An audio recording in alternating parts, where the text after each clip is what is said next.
Hi, this is Joseph Farah from WND, and I'm here with Dr. Ben Carson, extraordinary American, great brain surgeon turned author, and just a man who has fantastic insight on what's going on in our country today. His new book is called One Nation, What We Can All Do to Save America's Future. Welcome to WND TV, Thank you. Dr. Always Carson. good to be with you. Well, what is the number one thing Americans can do to save America's future? Well, I think one of the key things is that people have to start talking to each other. Mm-hmm. You know, before people get divorced, what always happens? They stop talking. Mm-hmm. And then the next thing you know, their partner is the devil incarnate. Well, this is what we're doing in this nation right now, getting into our respective corners and demonizing each other and not actually talking, and therefore not actually solving our problems. And you know, the reason the book is called One Nation is because our strength is derived from our unity. Mm-hmm. And there are elements that don't like our system. They want to change us into the, quote, utopian society. In order to do that, they have to make what we're doing now seem as though it doesn't work. So they drive wedges into every little crack to create a war.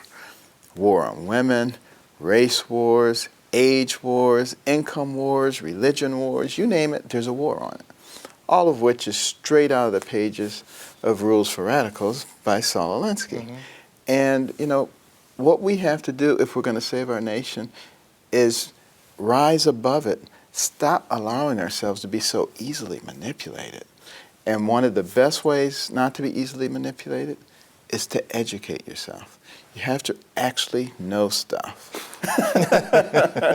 Did you have to know stuff to be a brain surgeon, by the way? I have to know a few things.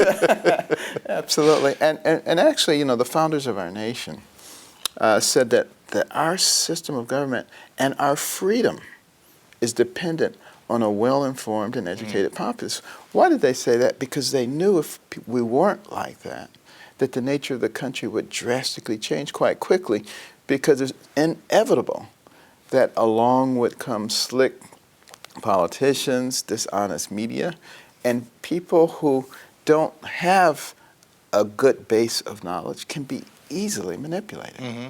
Well, our founders tried to give us a system of government called self-government. Right. And in order to be a self-governing people, they told us, well, you have to have certain, you know, values, and sure. And you do need the knowledge. You need to have an informed public, as you mentioned. And what's lacking today? Well, what's lacking is the desire mm-hmm. To inform oneself. You know, if you go out on the street and you start talking to people, mm-hmm. and you say to them, "Who sings the happy song?" Most of them will know. Mm-hmm. And you say, "What can you tell me about Benghazi?" They won't know. Right. Benghazi, isn't that a singer? Benghazi. and these people vote. That's the sad thing. And of course, they have no idea. They go into a voting booth. They're looking for a D, an R, or a name that looks familiar. That's pretty much the extent of it. One of the things that I advocated in the book, only half jokingly, they said there should be no designation on the ballot of political party. Mm-hmm. So people would actually have to know who they're voting for. I think that would make a big difference in our country. You and I go back a ways. We have a little bit of historical memory, and I can't help, and I'm not comparing the United States to the Soviet Union, but I remember back in the day when Alexander Solzhenitsyn was asked what went wrong in the Soviet Union, what made it become the nightmare police state that it was, and he said, "We forgot about God." How true is that of America today and the problems that we face, do you think? I think it's a huge part of what's going on. And, you know, what's interesting, you mentioned Solzhenitsyn. I encourage people to read. Read the writings of, you know, Vladimir Lenin and Saul Alinsky and Karl Marx, and look at their view of the United States. this is easy stuff to find. It's not hidden. You can go out there and find it in your Barnes & Noble today.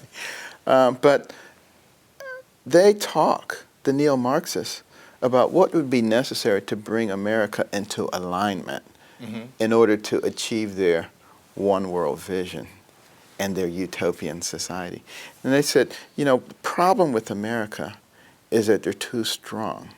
They have a couple of very strong pillars: the family, the traditional family, and their Judeo-Christian values. You need to attack those things constantly, bring them down, and you will level the United States. Right. And I think that you see the constant attacks in our country now. You can't say that. I remember some years ago, the lawyers came to my wife and I. They said, "You can't put your Think Big banners up in a public school because each of the letters means something, and the G was for God." Are you kidding? You can't put that up in a public school. And they said, it's a violation of the First Amendment. There can be no government support of religious expression. Well, I explained to them that the First Amendment also says there can be no government suppression of religious expression. So we had a vigorous argument. I said, let's solve this at the level of the Supreme Court, which seemed bold and reckless statement, but it wasn't, because I knew I was going to the Supreme Court the next week to receive the Jefferson Award.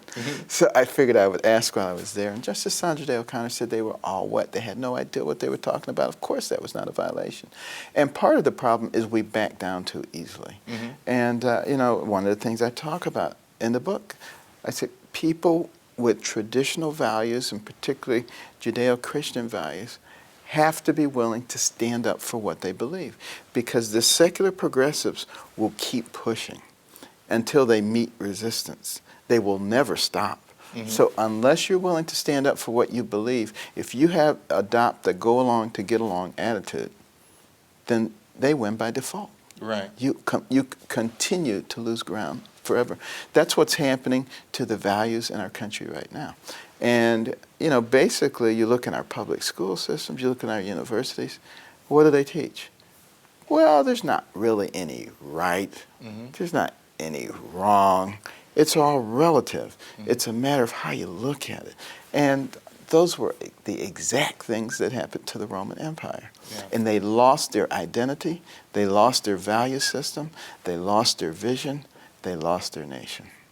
Well, theoretically, in America, we seem to have a majority of people who still share those beliefs and values, the Judeo-Christian beliefs and values you mentioned. But are those folks, too quiet, too easily intimidated? Well, they've been beaten down. They've been beaten into submission. It's not unusual today. You ask somebody a question and who's going to hear me? Somebody going to call me a name? Am I going to lose my job? Am I going to get an IRS audit? Which, of course, IRS would say we wouldn't do anything like that. And if we did, we'd lose your records. But anyway, this is not America when that's going on. I can't tell you how many people I run into from Eastern Bloc countries who say they're terrified because they came here to escape that. They say, the same thing is happening here. Right. And then, of course, a little bit off the subject is we're becoming aware of the fact that we've got this NSA eavesdropping on every phone call, every email. Right. And that's got to be intimidating to people, too. Yeah. I wonder why we can't just go to the NSA and get all the missing emails. Right.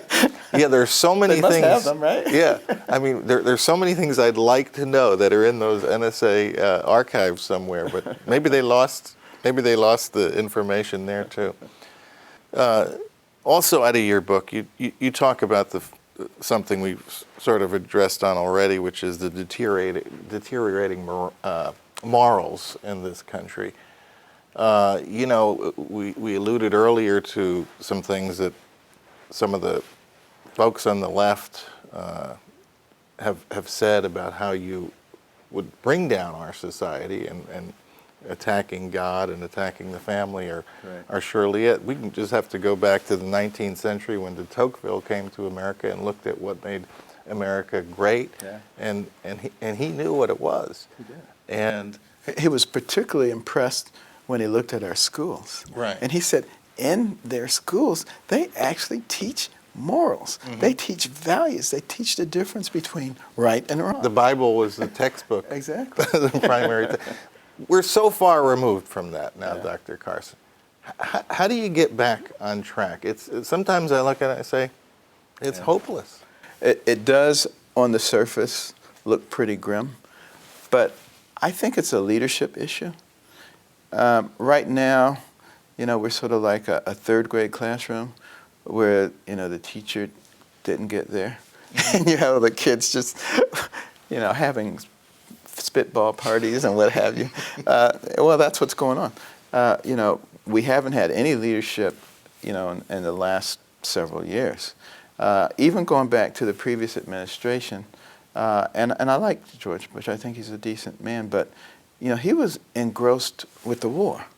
So there wasn't any real leadership, particularly moral leadership going on in our nation.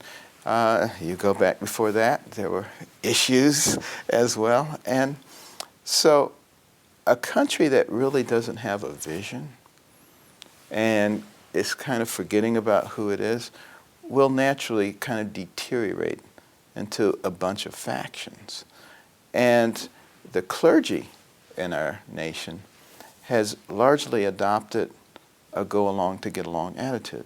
We don't want anybody to see us as bad guys. So, what the Word of God says, that's old stuff, Let's talk about the modern era in which we live. But without really looking at the consequences of what they're talking about.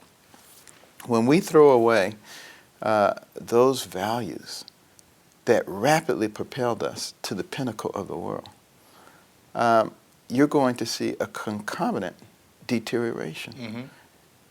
When we do things like have our Attorney General and our President say, marijuana is not that bad, I used it and look how I turned out. Well, that's the problem.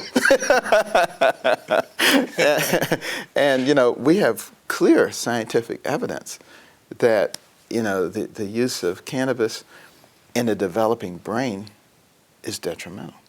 And the brain is developing until your late 20s. Well, who are the people who are using it? Teens and early and mid 20s. There's going to be consequences for that. And why are they not talking about that? Why are we more concerned about how much sugar there is in the beverage that you're drinking? Not that that isn't important, but we need to look at the things that are truly having a deleterious effect on our society and stop the subterfuge. And we do so many things to distract people. I mean, the trademark issue with the Redskins. I mean, give me a break. When we've got IRS going on, and Benghazi going on, and NSA going on, and Fast and Furious going on, and a dozen other things going on, and we're talking about a trademark for the Redskins? Right, I thought that was a joke when I heard it on the news. I honestly did. I said, no, this is somebody's idea of a joke. That's what the trademark office did. It does seem like it, doesn't it? Yeah. But if we're gonna penalize the Redskins, are we going to change the name of the state of Oklahoma, which means land of red people? I mean, we could go down the list. We could go forever on this thing. It's the whole idea of political correctness, and of course, I talk a lot about it in the book. Yes. Because I think it's destructive. One of the founding principles of our nation: freedom of speech, freedom of expression.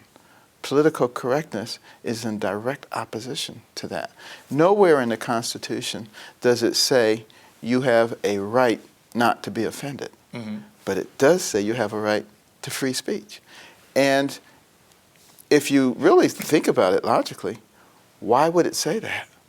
Because it knew that some people would be offended. If no one would ever be offended, you wouldn't have to talk about the right to free speech, would you? Right. So. And that is the thing with the Redskins issue, is just simply that some people, we don't know how many, who they are exactly, were offended. And to lose, to give away somebody's property rights and something. And somebody's always going to be offended in a diverse culture. Right. And what we really need to concentrate on is not unanimity of thought and unanimity of speech. We need to concentrate on teaching people not to be so sensitive and to be able to look at the big picture. And, you know, one of the things that particularly the left-wing media does is, you know, they focus on every word that you say, every phrase. Did you hear that? Oh, you need to be offended by what he said. You might not be offended. Oh, yeah, yeah.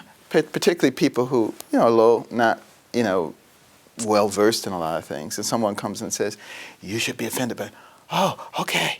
It's sort of like the little kid on the playground who was perfectly happy, and then someone comes over and says, that guy over there, he's talking about your mama. Oh, really? Okay, and now I'm mad, you know.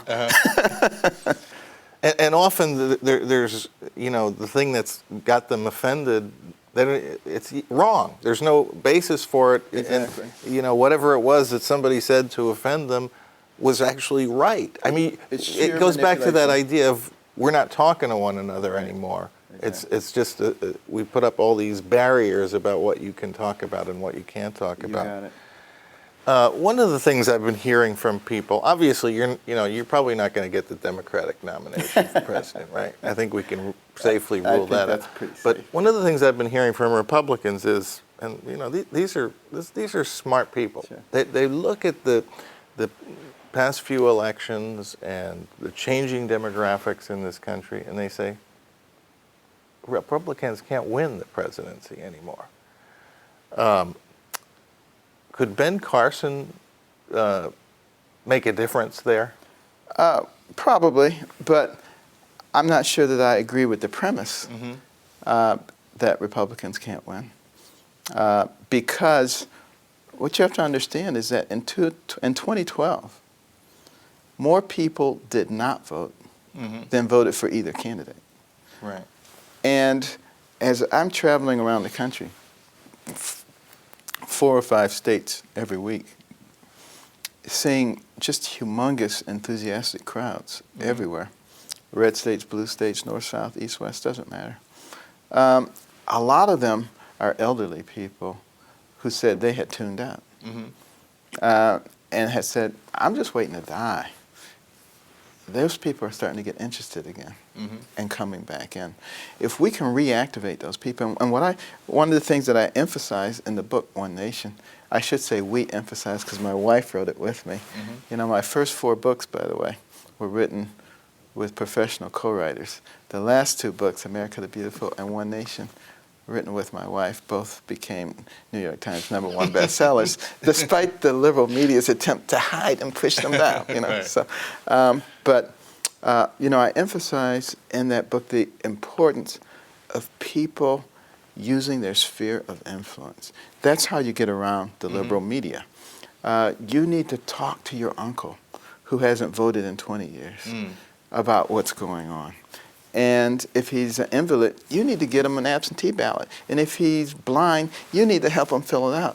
And you need to start talking to people in your sphere of influence, your neighbors, even if they're liberals. Talk to them, because what happens is a lot of people who are liberals really haven't thought their positions through. And they listen to their leaders who try to demonize people. You know, they listen to those people who believe in the Saul Alinsky philosophy. One of his rules, never have a conversation with your adversary because that humanizes them. And your job is to demonize them. They don't want you to talk. They don't want you to. That's why at your universities now, you say, we don't want to hear this person. Right. We don't want anybody to hear them. If they have a business, we want to tear it down. If they have a reputation, we want to get rid of it. This is pre-fascist thinking. This is going on. A lot of the liberals don't realize that. They don't know that they're being used. You know, as Lenin said, you know, useful idiots. We can use these people to actually change America, and they won't even know that they are our puppets and that we're using them.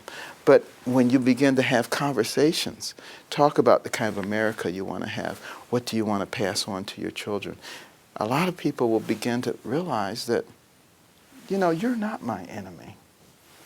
My enemy is this person who's trying to fundamentally change America, who's going to ruin it for my children and my grandchildren. Get out there and talk to people. That will make the biggest difference of anything. The mainstream media is never going to give you the right answers because they're part of the problem. There's a book called The Naked Communist. It was written in 1958. Cleon Skousen lays out the whole agenda, including the importance of getting people in important positions in the mainstream media so that they could help drive the agenda. Well, that's what's going on now. And we need to just move around them.